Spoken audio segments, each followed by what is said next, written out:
Hi friends, स्वागत है आपका हमारे यूट्यूब चैनल पे। चलिए सुनते हैं रामायण कथा वर्टिकल बार रामायण बालकांड भाग 1। कथा प्रारंभ। कौशल प्रदेश, जिसकी स्थापना वैवस्वत मनु ने की थी, पवित्र सरयू नदी के तट पर स्थित है। सुंदर एवं समृद्ध अयोध्या नगरी इस प्रदेश की राजधानी है।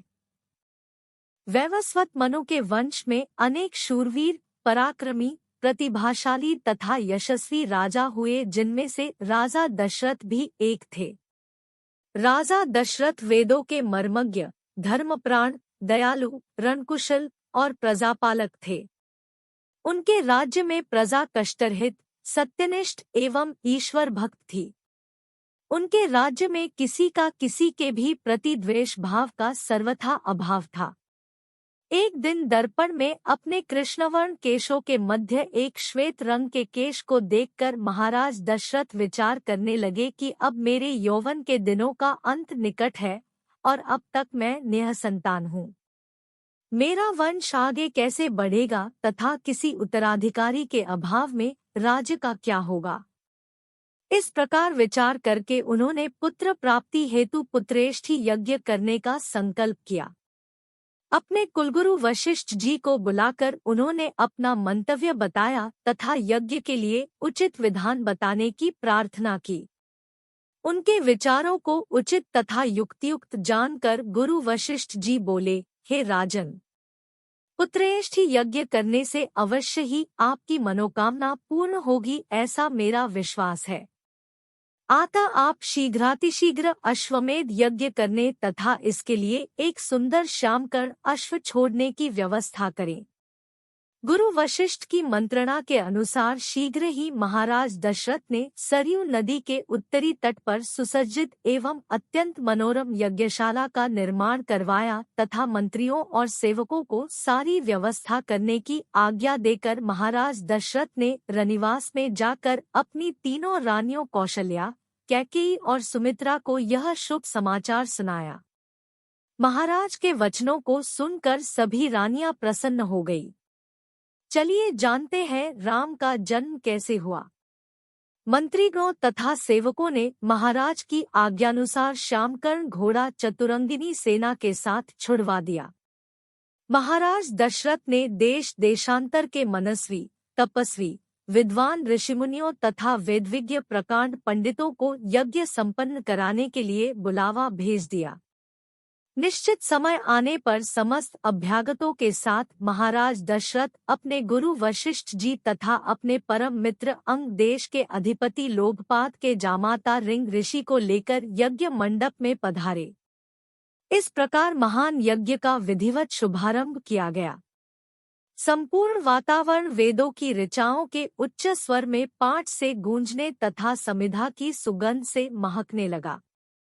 समस्त पंडितों, ब्राह्मणों, ऋषियों आदि को यथोचित धनधान्य, गौ आदि भेंट करके सादर विदा करने के साथ यज्ञ की समाप्ति हुई। राजा दशरथ ने यज्ञ के प्रसाद चरा को अपने महल में ले जाकर अपनी तीनों रानियों में वितरित कर दिया। प्रसाद ग्रहण करने के परिणाम स्वरूप परमपिता परमात्मा की कृपा से तीनों रानियों ने गर्भधारण किया। जब चैत्र मास के शुक्ल पक्ष की नवमी तिथि को पुनर्वसु नक्षत्र में सूर्य, मंगल, शनि, बृहस्पति तथा शुक्र अपने अपने उच्च स्थानों में विराजमान थे, कर्क लग्न का उदय होते ही महाराज दशरथ की बड़ी रानी कौशल्या के गर्भ से एक शिशु का जन्म हुआ, जो कि श्यामवर्ण, अत्यंत तेजोमय, परम कांतिवान तथा अद्भुत सौंदर्यशाली था। उस शिशु को देखने वाले ठगे से रह जाते थे। इसके पश्चात शुभ नक्षत्रों और शुभ घड़ी में महारानी कैकेयी के एक तथा तीसरी रानी सुमित्रा के 2 तेजस्वी पुत्रों का जन्म हुआ। संपूर्ण राज्य में आनंद मनाया जाने लगा। महाराज के 4 पुत्रों के जन्म के उल्लास में गंधर्व गान करने लगे और अप्सराएं नृत्य करने लगी। देवता अपने विमानों में बैठकर पुष्प वर्षा करने लगे।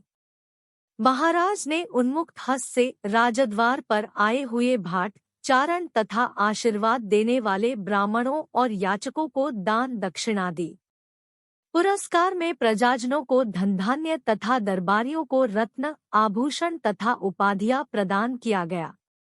चारों पुत्रों का नामकरण संस्कार महर्षि वशिष्ठ के द्वारा कराया गया तथा उनके नाम रामचंद्र, भरत, लक्ष्मण और शत्रुघ्न रखे गए।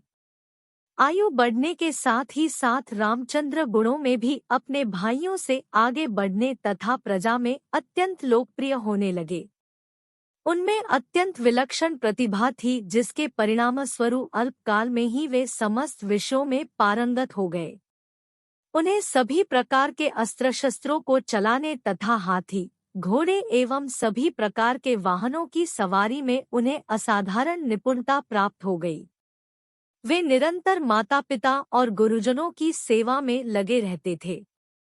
उनका अनुसरण शेष 3 भाई भी करते थे। गुरुजनों के प्रति जितनी श्रद्धा भक्ति इन चारों भाइयों में थी, उतना ही उनमें परस्पर प्रेम और सौहार्द भी था। महाराज दशरथ का हृदय अपने चारों पुत्रों को देखकर गर्व और आनंद से भर उठता था। विश्वामित्र का आगमन क्या से हुआ, ये जानने के लिए वर्टिकल बार रामायण बालकांड भाग 2 देखिए। Like, share and subscribe my YouTube channel for part 2।